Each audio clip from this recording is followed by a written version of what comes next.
Hello students, topic है हमारा coordinate geometry और ये है उसका लेक्चर नंबर 13।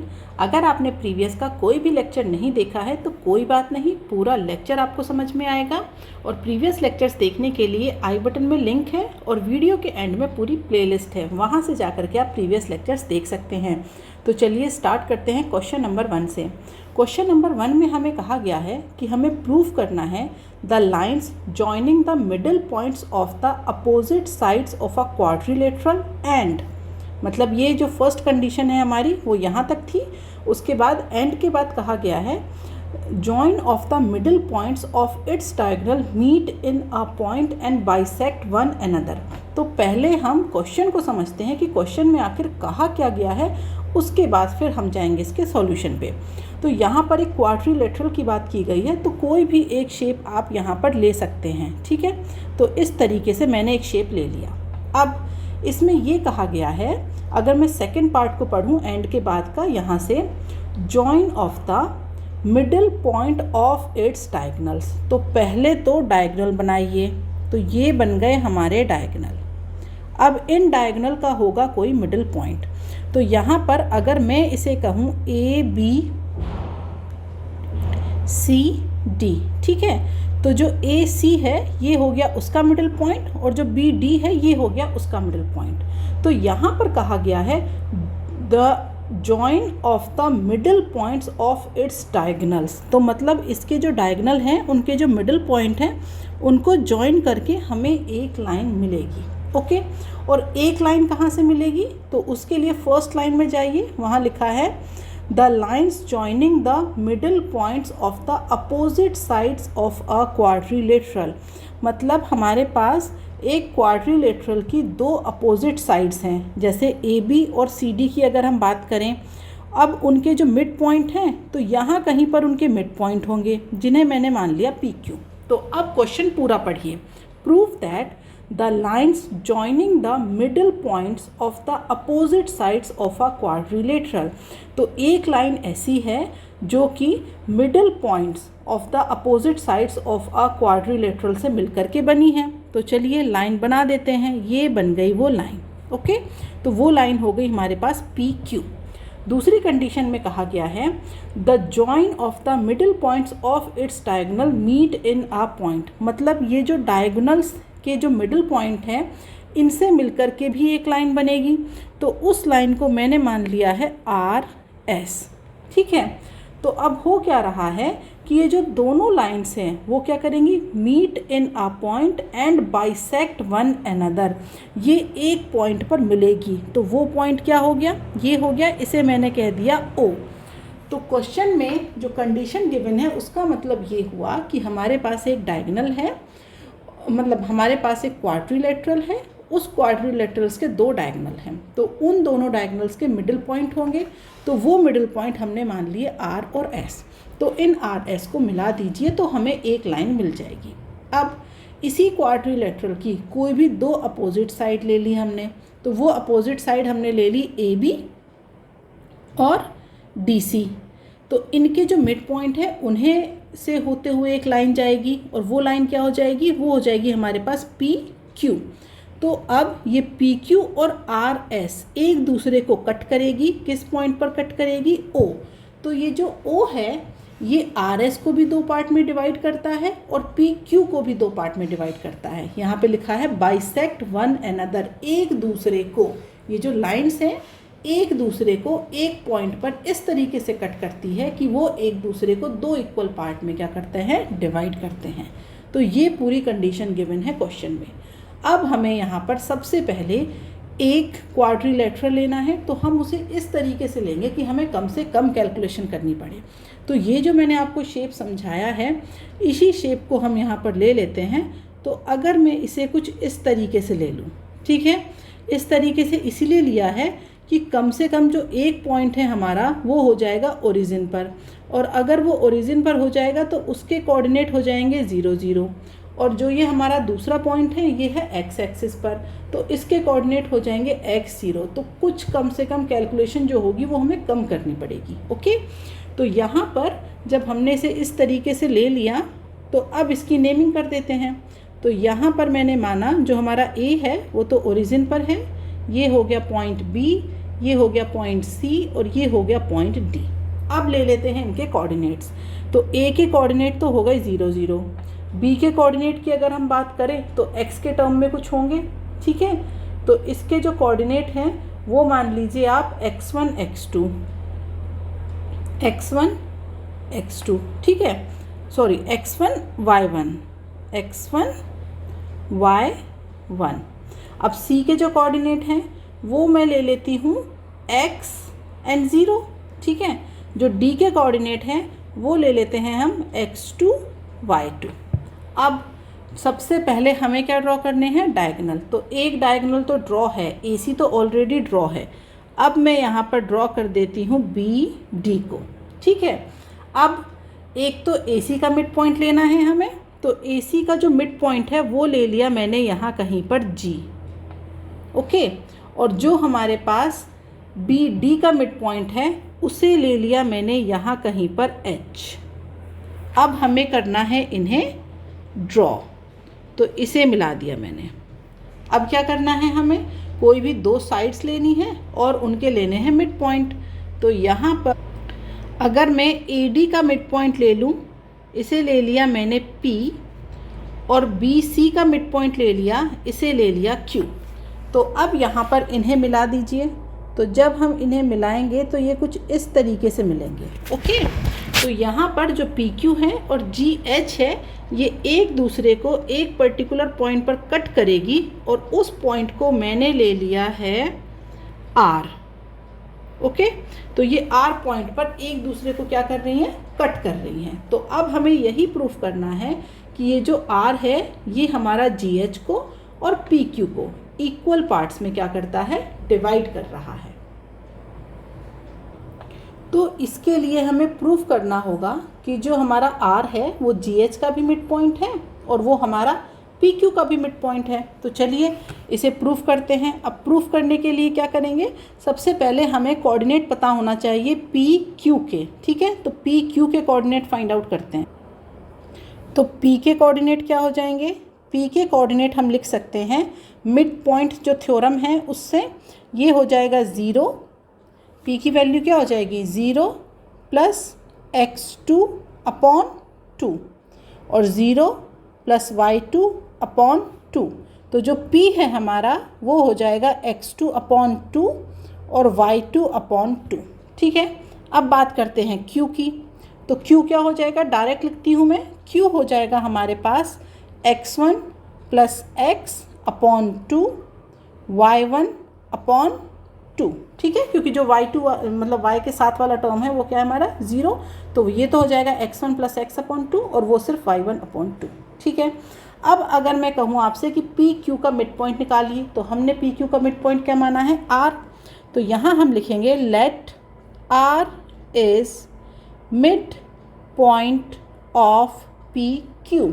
तो यहाँ पर जो हमारा R है उसके कोऑर्डिनेट क्या हो जाएंगे, उसके कोऑर्डिनेट हो जाएंगे x1 plus x upon 2 plus x2 upon 2 upon 2, ठीक है। और y की क्या हो जाएंगे, ये हो जाएगा y1 upon 2 plus y2 upon 2 upon 2, ठीक है। तो यहाँ से जो R है हमारा उसके कोऑर्डिनेट हो जाएंगे x1 plus x2 plus x upon 4, और ये हो जाएगा हमारे पास y1 प्लस y2 अपॉन 4। तो ये जो R है हमारा उसके कोऑर्डिनेट हमने निकाल दिए, कैसे, हेल्प ऑफ PQ। अब हमें क्या करना है, अब हमें फिर से R के कोऑर्डिनेट चाहिए लेकिन help of G and H। तो पहले हमें G और H के कोऑर्डिनेट्स पता होने चाहिए। तो चलिए लिखते हैं, जो G है हमारा, G का कोऑर्डिनेट क्या हो जाएगा, तो G इज़ इक्वल टू, यहाँ पर देखिए जो G है हमारा वो A और C के बीच में है। यहाँ पर अगर हम G के कोऑर्डिनेट की बात करें तो ये हो जाएगा, मैं यहीं पर मेंशन कर देती हूँ, G के कोऑर्डिनेट हो जाएंगे हमारे पास x अपॉन 2 और 0। क्यों, क्योंकि y की वैल्यू यहाँ पर 0 ही है। और अगर मैं h के कोऑर्डिनेट की बात करूँ तो h का कोऑर्डिनेट क्या हो जाएगा, तो यहीं पर लिखते हैं h का कोऑर्डिनेट हो जाएगा हमारे पास x1 प्लस x2/2। ओके, चलिए नीचे लिख देती हूँ फिर इसे। g का तो मैंने यहीं कर दिया, तो यहाँ पर अब हम कर लेते हैं h का कोऑर्डिनेट। ओके, तो ये है हमारे पास h का कोऑर्डिनेट, ये हो जाएगा x1 plus x2/2 y1 plus y2/2। अब हमें क्या चाहिए, r का कोऑर्डिनेट चाहिए with the help of g and h। ठीक है, तो यहाँ पर हम लिख सकते हैं r is a mid point of ji H.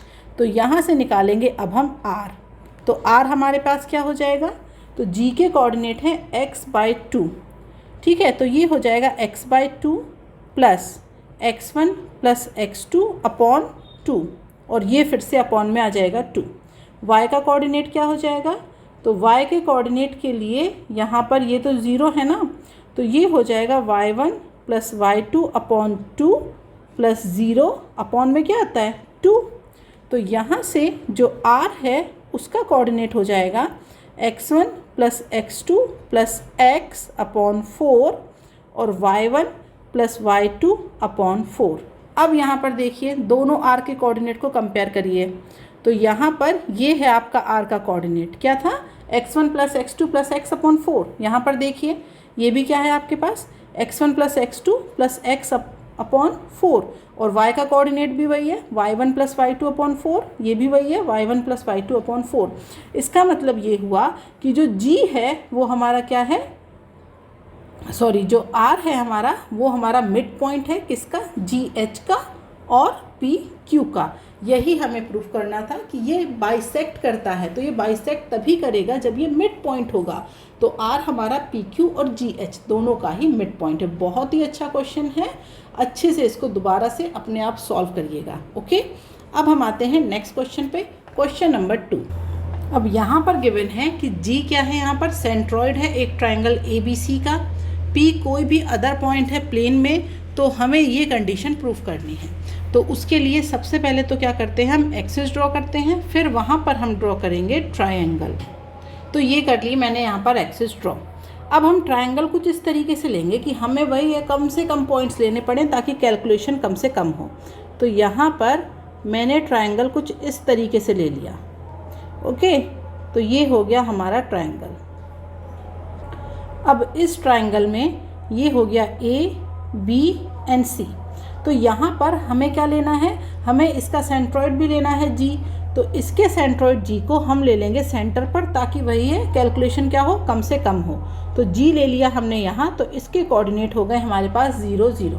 Okay, तो जो हमारा A पॉइंट है वो कहाँ पर है, वो y एक्सिस पर है, तो इसके कोऑर्डिनेट क्या हो जाएंगे 0 y। B के कोऑर्डिनेट हो जाएंगे x1 y1, C के कोऑर्डिनेट हो जाएंगे x2 y2। ठीक है, अब हमें क्या करना है, यहाँ पर कोई एक और पॉइंट लेना है प्लेन पर। ठीक है, तो हमें वो प्लेन पर कहीं लेना है, तो उसे हम क्या करेंगे, उसे हम y एक्सिस पर कहीं भी ले लेते हैं या फिर x एक्सिस पर कहीं भी ले लेते हैं। क्यों, ताकि कैलकुलेशन कम से कम हो, एक पॉइंट और हमारा क्या हो जाए 0। तो A हमने क्योंकि y एक्सिस पर लिया था, तो ये जो पॉइंट लेना है प्लेन पर ये हम ले लेते हैं x एक्सिस पर। तो उस पॉइंट P को मैंने मान लिया यहाँ कहीं, ये है हमारे पास P। तो इस P के जो कोऑर्डिनेट हैं वो क्या हो जाएंगे, वो हो जाएंगे x एंड 0, क्योंकि P आपको इस पूरे प्लेन पर कहीं पर भी लेना है, तो उसे मैंने ले लिया x एक्सिस पर। ठीक है, अब हमें क्या प्रूफ करना है कि PA², मतलब हमें पहले इन लाइंस को ज्वाइन करना पड़ेगा। तो ये मैंने यहाँ पर लाइंस ड्रॉ कर दी।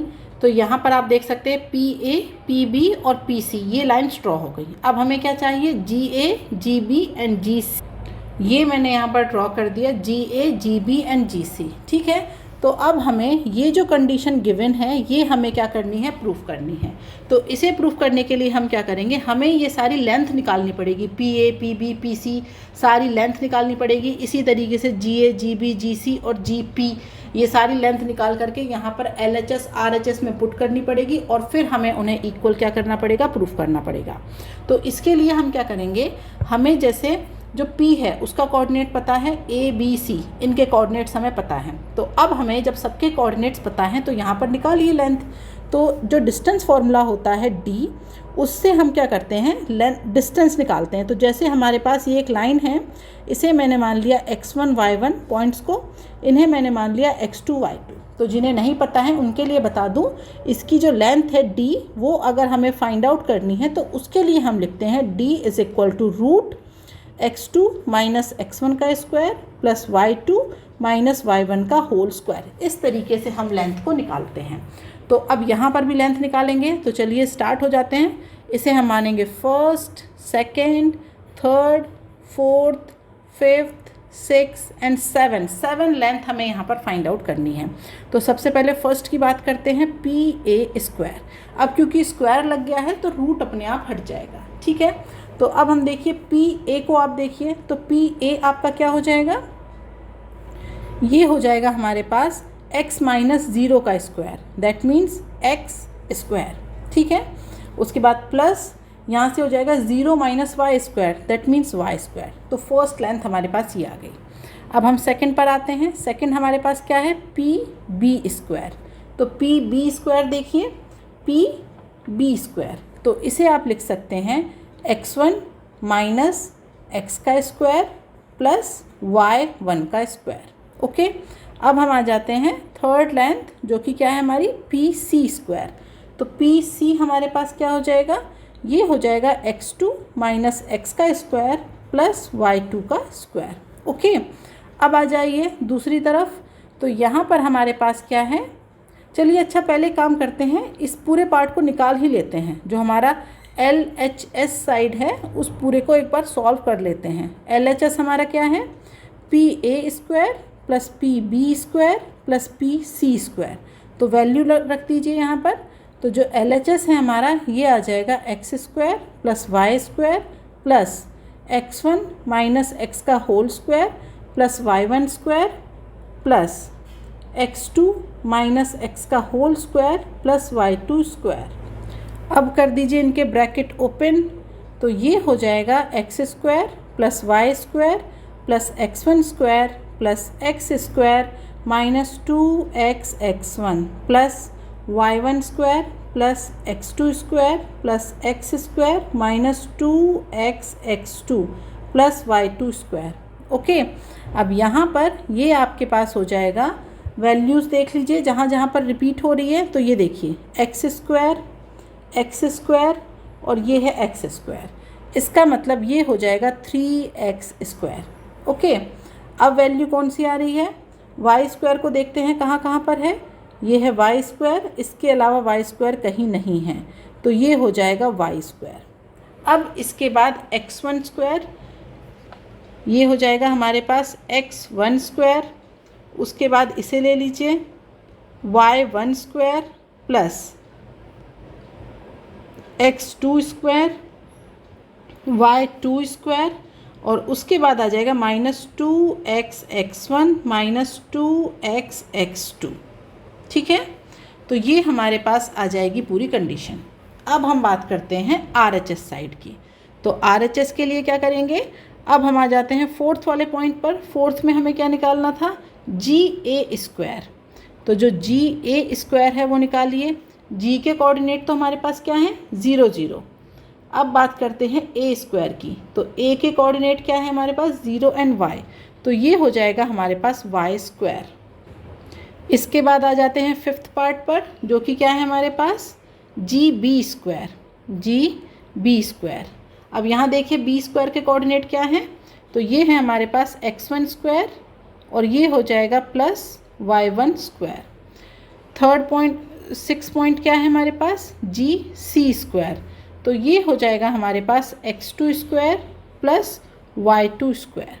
सेवेंथ पार्ट क्या है हमारे पास, ये है 3GP स्क्वायर। तो 3GP square, 3 as it is रहने दीजिए। अब देखिए G के कोऑर्डिनेट तो 0 0 और P का कोऑर्डिनेट क्या है, P का कोऑर्डिनेट है हमारे पास x।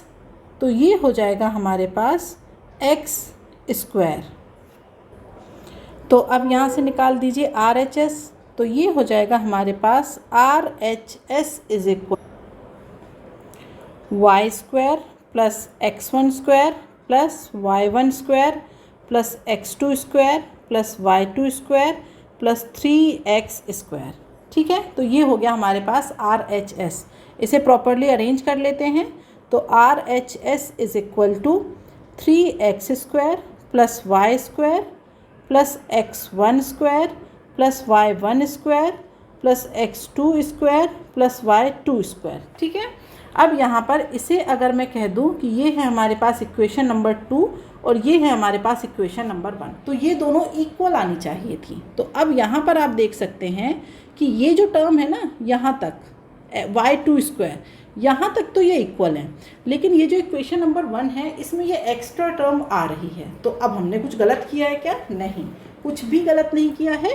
बस यहाँ पर एक कंडीशन हमें पुट करनी पड़ेगी जिससे फिर ये दोनों हमारी क्या जाएंगी? इक्वल। ओके, तो अब यहाँ पर देखिए, अगर मैं ये जो सेंट्रॉइड होता है ना, ये इसकी कंडीशन गिवन है। तो यहाँ पर अगर मैं इस ट्रायंगल का जो सेंट्रॉइड है G, उसके कोऑर्डिनेट की बात करूँ तो उसे मैं कैसे निकाल सकती हूँ? तो A का कोऑर्डिनेट 0 प्लस B का कोऑर्डिनेट x1, C का कोऑर्डिनेट क्या हो जाएगा? x2 upon 3। ऐसे निकालेंगे सेंट्रॉइड। सेंट्रॉइड हमारा होता है जो तीनों हमारी वर्टाइसेस हैं उनको ऐड करेंगे, डिवाइड बाय 3 करेंगे, तब हम निकालते हैं हमारा सेंट्रॉइड। वो कितना गिवन है यहाँ पर? वो गिवन है हमारे पास यहाँ पर 0। तो इसका मतलब ये हुआ कि x1 plus x2 is equal to 0। ठीक है, ये है हमारी इक्वेशन नंबर 3। ये इक्वेशन उठा करके इक्वेशन नंबर 1 में पुट कर दीजिए। ओके, तो यहाँ पर आप लिखेंगे पुट इक्वेशन 3 इनटू इक्वेशन 1। इसका मतलब x1 प्लस x2 0 है ना, तो देखिए ये हो जाएगा हमारे पास जो LHS वाला पार्ट है वो है हमारे पास 3x² plus y² plus x1² plus y1² plus x2² plus y2²। उसके बाद देखिए क्या है? -2x, इसे तो ले लीजिए कॉमन, -2x ये तो ले लिया कॉमन। तो अब क्या बचा? x1 plus x2। अब ये जो x1 प्लस x2 है ये हमारा, ये किसके इक्वल है? ये है हमारा 0 के इक्वल। तो इसका मतलब जो LHS है वो हो जाएगा 3x² plus y² plus x1² plus y1² plus x2² plus y2²। तो अब हम यहाँ पर कह सकते हैं LHS is equal to RHS। देखिए ये मैंने पहले इसीलिए नहीं करवाया था मैंने, क्योंकि आपको लगता कि पता नहीं ये एक्स्ट्रा कंडीशन क्यों पुट की जा रही है, तो मैंने इसीलिए पहले RHS को फाइंड आउट किया। तो जब आपने RHS को फाइंड आउट किया फिर देखा कि ये तो LHS के इक्वल आया ही नहीं, तो इसे प्रूफ करने के लिए हम क्या कर सकते हैं? तो फिर हमने देखा कि जो सेंट्रॉइड होता है, मैं साइड में एक बार फिर से ड्रॉ करके बता देती हूँ कि जैसे ये हमारे पास एक ट्रायंगल है, ये ले लिया मैंने एक ट्रायंगल। तो इस ट्रायंगल के अगर मैं इसे कहूँ x1, सिर्फ x के कोऑर्डिनेट लिख देती हूँ। चलिए x1 y1, x2 y2 और ये x3 y3। तो यहाँ कहीं पर इसका जो सेंट्रॉइड है C, उसे बोल दिया मैंने xy। तो ये जो x है इसके कोऑर्डिनेट हो जाते हैं x1 plus x2 plus x3 upon 3 और y के कोऑर्डिनेट हो जाते हैं y1 plus y2 plus y3 upon 3। ठीक है, यही हमने यहाँ पर यूज़ किया है। यहाँ पर a का कोऑर्डिनेट क्या था? 0, b का कोऑर्डिनेट, c का coordinate upon 3 is equal to centroid जो कि हमारा क्या है? 0। अगर आप इसे y एक्सिस पर ना लेकर के x एक्सिस पे ले लेते, ट्रायंगल कुछ हमारा इस तरीके से हो जाता ऐसे। ओके, तो फिर आपको यहाँ पर किसकी ज़रूरत पड़ती? फिर हमें ज़रूरत पड़ती यहाँ पर y वाले कोऑर्डिनेट्स की। ठीक है, तो इसीलिए ये वाली कंडीशन मैंने बाद में रखवाई थी कि आपको डिफरेंस पता चले कि LHS RHS इक्वल नहीं आए, उन्हें इक्वल करने के लिए ये ज़रूरी कंडीशन थी। ठीक है, तो क्वेश्चन नंबर 2 भी हो गया। बहुत ही अच्छे क्वेश्चन है। क्वेश्चन नंबर 1 एंड 2 दोबारा से अपने आप अच्छे से लगा करके देखिएगा। अब हम आ जाते हैं क्वेश्चन नंबर 3 पर। क्वेश्चन नंबर 3 भी कुछ इसी तरीके का क्वेश्चन है। यहाँ पर भी हमारे पास क्या है? एक ट्रायंगल है। तो चलिए एक ट्रायंगल ले लेते हैं।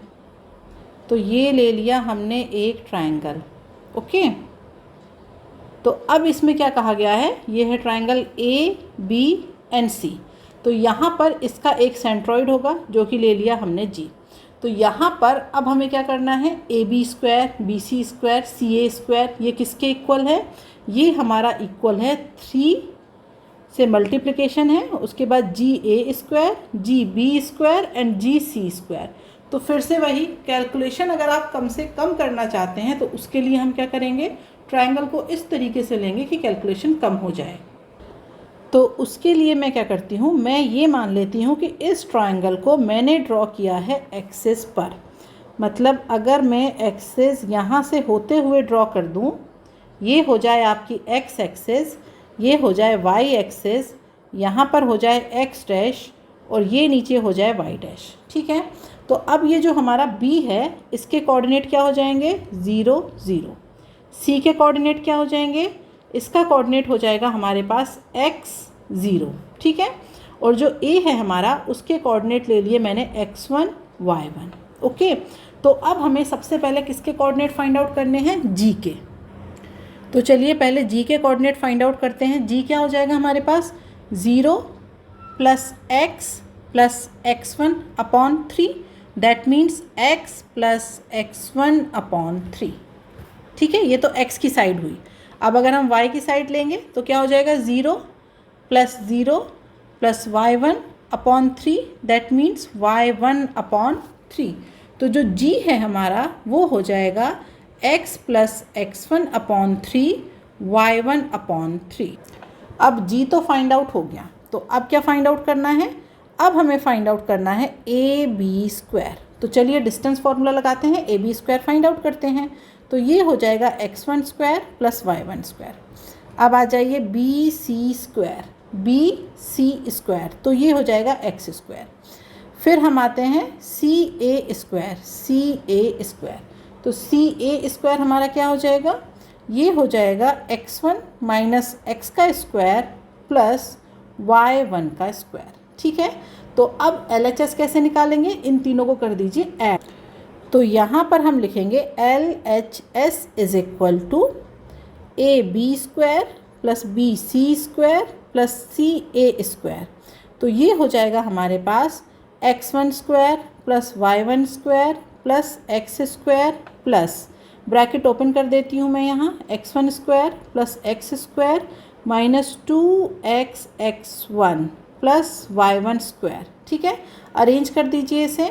तो यहाँ पर हम देखेंगे ये जो x स्क्वायर है ये रिपीट हो रहा है, तो इसे हम लिख सकते हैं 2x स्क्वायर। ठीक है, इसके बाद ये जो आपका x1 स्क्वायर है ये भी रिपीट हो रहा है, तो 2x1 स्क्वायर। उसके बाद ये जो आपका y1 स्क्वायर है ये भी रिपीट हो रहा है, plus 2y1 square minus 2x(x1). ये तो आ गया हमारा LHS। अब RHS के लिए क्या करेंगे, तो यहाँ पर RHS के लिए हमें फाइंड आउट करना है GA square, GB square, GC square. तो चलिए GA स्क्वायर, GB स्क्वायर और GC स्क्वायर ये हमें करने हैं फाइंड आउट। ठीक है, तो जो G है हमारा उसकी वैल्यू क्या है, x प्लस x1 अपॉन 3। यहाँ पर मैं साइड में लिख लेती हूँ, G के कोऑर्डिनेट हैं x प्लस x1 अपॉन 3 और y1 अपॉन 3। ठीक है, तो अब हमें निकालना है GA स्क्वायर और A के कोऑर्डिनेट है x1 y1। तो ये हो जाएगा हमारे पास x plus x1 upon 3 minus x1 का स्क्वायर प्लस, फिर हो जाएगा हमारे पास यहाँ पर G का कोऑर्डिनेट है y1 अपॉन 3 और ये हो जाएगा y1, इसका हो जाएगा स्क्वायर। ठीक है, तो अब यहाँ पर ये वैल्यू फाइंड आउट करिए GA स्क्वायर की, तो ये हो जाएगी हमारे पास x प्लस x1। तो ये GA स्क्वायर हमने फाइंड आउट कर लिया। अब हम आ जाते हैं किस पर, GB स्क्वायर पर। तो GB स्क्वायर कितना है हमारा, G की वैल्यू तो मैंने यहाँ लिख ली है, B जो है हमारा वो क्या है 0। तो इसका मतलब ये हो जाएगा हमारे पास x प्लस x1 अपॉन 3 इसका whole square plus y1 upon 3 का होल स्क्वायर। ठीक है, अब हम आते हैं GC स्क्वायर। तो यहाँ पर जो C है हमारा उसकी वैल्यू क्या है, वो है x एंड 0। तो ये हो जाएगा हमारे पास x plus x1 upon 3 minus C की वैल्यू थी x, तो ये हो जाएगा x का स्क्वायर प्लस, इसके अलावा ये तो 0 है और G है y1 अपॉन 3, तो ये हो जाएगा y1/3 का होल स्क्वायर। तो इस GC स्क्वायर को भी क्या करना पड़ेगा, अब हमें ब्रैकेट ओपन करके सॉल्व करना पड़ेगा। तो ये हो जाएगा हमारे पास GC square is equal to, यहाँ पर आ जाएगा हमारे पास 9 और ये x प्लस x1 माइनस ये हो जाएगा 3x इसका होल स्क्वायर प्लस ये हो जाएगा हमारे पास y1 का स्क्वायर अपॉन 9। तो इसे हम लिख सकते हैं GC square is equal to x1 minus 2x का whole square upon 9 plus y1 square upon 9। ठीक है, तो अब हमें क्या करना है, RHS के लिए RHS की कंडीशन में 3 इंटू और ये GA square plus GB square plus GC square. तो चलिए अब कर लेते हैं हम RHS। क्या है ये, 3 into GA square plus GB square plus GC square. तो वैल्यू रख देंगे यहाँ पर 3 इंटू वैल्यू रखिए GA स्क्वायर। तो ये यहाँ पर मैंने वैल्यू पुट कर दी GA square, GB square and GC square की। तो अब इसे सॉल्व कर लीजिए। तो यहाँ पर सबसे पहले तो इस 9 को बाहर निकाल लेंगे, तो ये हो जाएगा हमारे पास 1/3। अब अंदर हमें क्या करना पड़ेगा, ब्रैकेट ओपन करने पड़ेंगे। तो चलिए पहले हम ब्रैकेट्स को ओपन कर लेते हैं। तो ये हो जाएगा हमारे पास, तो ये ब्रैकेट ओपन कर लिया। अब हम यहाँ पर लिख सकते हैं 1/3। अब देखिए x स्क्वायर कहाँ है, 1 2 और कहीं x स्क्वायर दिख रहा है क्या, नहीं। एक और जगह x स्क्वायर है, ये है 4x स्क्वायर। ठीक है, तो ये हो जाएगा 6x स्क्वायर। ओके, अब हम देख लेते हैं टर्म x1 स्क्वायर वाली। तो ये देखिए 4x1 स्क्वायर, ये भी x1 स्क्वायर है, तो ये हो जाएगा 5x1 स्क्वायर और एक ये है आपके पास, तो ये हो जाएगा हमारे पास 6x1 स्क्वायर। ओके, अब हम आते हैं y1 स्क्वायर पे। तो 4y1 स्क्वायर,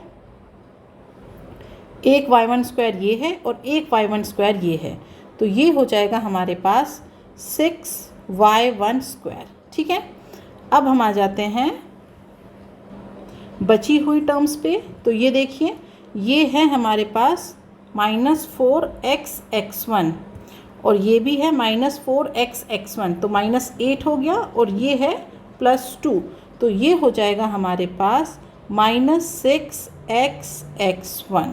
ओके, कोई और टर्म तो नहीं बची, सारी टर्म्स हमने यहाँ पर ले ली। तो अब इसे हम लिख सकते हैं 1/3। अब यहाँ से क्या करिए, 3 को कॉमन ले लीजिए। ठीक है, मल्टीप्लाई में 3, तो ये हो जाएगा 2x square plus 2x1 square plus 2y1 square minus 2xx1। ठीक है, तो यहाँ से हम इसे लिख सकते हैं 2x square plus 2x1 square plus 2y1 square minus 2xx1। अब यहाँ पर आप देख लीजिए LHS को। तो LHS में हमारे पास क्या था, ये देखिए 2x square plus 2x1 square plus 2y1 square minus 2xx1। तो सेम टर्म यहाँ पर आ रही है। तो इसका मतलब ये हुआ, ये हमारा क्या था, ये था हमारा RHS। तो आप यहाँ से लिख सकते हैं LHS is equal to RHS। ठीक है, बस इस कैलकुलेशन के लिए याद रखना, कैलकुलेशन छोटे से छोटी करनी है। बहुत जगह आपको ऐसा मिलेगा कि ये जो ट्रायंगल है आपको इस तरीके से मिल जाएगा। अब इसके जो कोऑर्डिनेट है वो माने रहेंगे x1 y1 x2 y2 और x3 y3। ठीक है, फिर यहाँ पर इस g के कोऑर्डिनेट आप निकालेंगे, क्या निकालेंगे इसको, x1 plus x2 plus x3 upon 3। बहुत लेंथी कैलकुलेशन हो जाएगी। तो कैलकुलेशन आप जितना छोटा कर सके उतना बेटर है, इसीलिए मैंने इस तरीके से ट्रायंगल को माना था। आप कैसे भी मान लीजिए, आप कहीं और से पढ़ेंगे तो कुछ और गिवन होगा, लेकिन उसमें जो प्रोसीजर है लेंथी होती जाती है, तो जितना शॉर्ट करेंगे